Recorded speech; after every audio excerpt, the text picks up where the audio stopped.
আজকে নামাজ পড়েছো তো? নামাজ বাদ দিও না বন্ধু, এপারের চেয়ে ওপারের জীবন আরো বেশি সুন্দর। আসসালামু আলাইকুম। সুখবর, সুখবর, সুখবর। অবশেষে দীর্ঘদিন বন্ধ থাকার পরে বাংলাদেশে বিকালের মধ্যেই খুলতে যাচ্ছে Facebook, YouTube, Twitter, WhatsApp, Telegram, Instagram, LinkedIn সহ সকল সোশ্যাল মিডিয়া। আমাদের জুনাইদ আহমেদ পলক স্যার বিকেলের মধ্যেই খুলছে। এই যে আমাদের নিউজে বলছে যে এটা হচ্ছে ইন্ডিপেন্ডেন্ট ৭১ টেলিভিশনের নিউজ, যে বিকালের মধ্যেই খুলছে ফেসবুক সহ সকল সামাজিক যোগাযোগ মাধ্যম।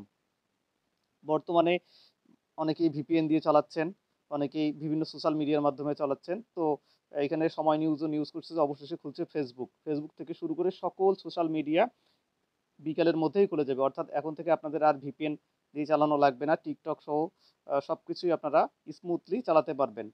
তো বিকেলের মধ্যেই যখন আসবে তখন হয়তো একটু ইন্টারনেটটা স্লো থাকবে। কিন্তু তারপরেই থেকেই মূলত সবাই র্যান্ডমলি আগে যেরকম করে চালাতেন ঠিক একইভাবেই চালাবেন। এগুলা কিন্তু সময় টেলিভিশন থেকে আমি আপনাদের দেখাইলাম। এছাড়াও যে অন্যান্য প্ল্যাটফর্মগুলো আছে ফেসবুক, ইউটিউব, সব জায়গায় দেখুন অবশেষে এই নিউজ করছে যে অবশেষে বিকেলের মধ্যে খুলে দেওয়া হচ্ছে ফেসবুক এবং যতগুলো সোশ্যাল মিডিয়া আছে সরকার আসলে মানবজমিন বিকেলের মধ্যেই চালু হচ্ছে। এই যে বলছে বিকেলের মধ্যেই চালু হচ্ছে যে ফেসবুক, ইউটিউব, টুইটার, পলক। ঠিক আছে?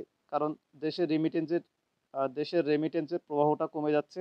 একই সাথে হচ্ছে যে যারা ফ্রিল্যান্সিং করে তাদের জন্যই মূলত তাদের জন্যই সরকার চাপে আছে। তাছাড়া ৫,০০০ এর মধ্যে ৫ বর্তমানে যে ফেসবুক বিশ্বে আ ভিপিএন ব্যবহারে বাংলাদেশ শীর্ষ অবস্থানে চলে আসছে। তো এখানে বিজ্ঞানপ্রিয় বলছে যে আজকে বিকেলেই খুলে দেওয়া হবে Facebook, Instagram, TikTok. Junaid Ahmed Palak. ঠিক আছে? তো এখন থেকে আর আপনাদেরকে ভিপিএন এতদিন যারা ইনস্টল করতে পারেননি বা কোনো বিভিন্ন সমস্যার কারণে আপনারা কন্টিনিউ করতে পারেননি, তেমন একটা সমস্যা ছিল। তো এই সকল জল্পনা কল্পনার অবশেষে আমাদের খুলতে যাচ্ছে ফেসবুক, ইউটিউব, যতগুলো সোশ্যাল মিডিয়া আছে সবগুলাই।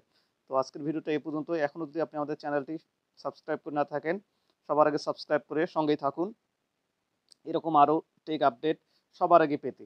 ঠিক আছে? ধন্যবাদ সবাইকে। আসসালামু আলাইকুম।